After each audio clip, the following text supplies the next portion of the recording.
صدای ضبط شده و کشف دروازه جهنم در سیبری.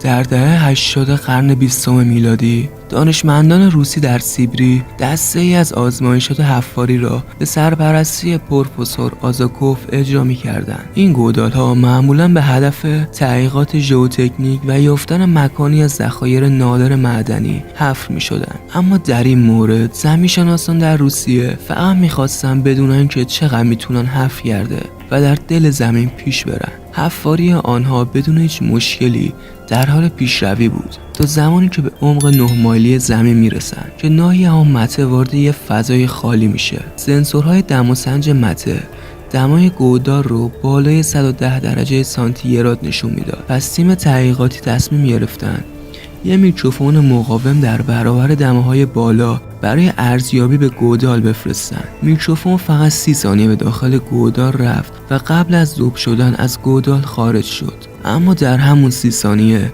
دانشمندان به صداهای عجیبی روی نوار برخورد کردند. این صداهای عجیب صدای جابجایی سنگ‌ها یا صدای جریان‌های گازی نبود، بلکه صدای فریاد میلیون‌ها انسان‌های درمانده بود. چطور ممکن بود؟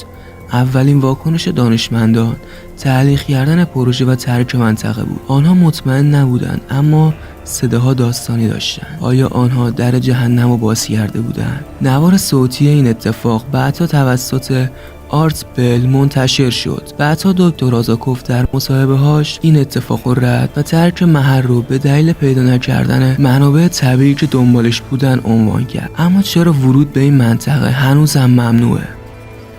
خب دوستان، ما این فایل رو داریم، فایل این صداها رو و واسهتون آخر ویدیو میذاریم و خب پشماتون حسابی میریزه. امیدوارم که خوشتون اومده باشه این ویدیو و لذت برده باشید.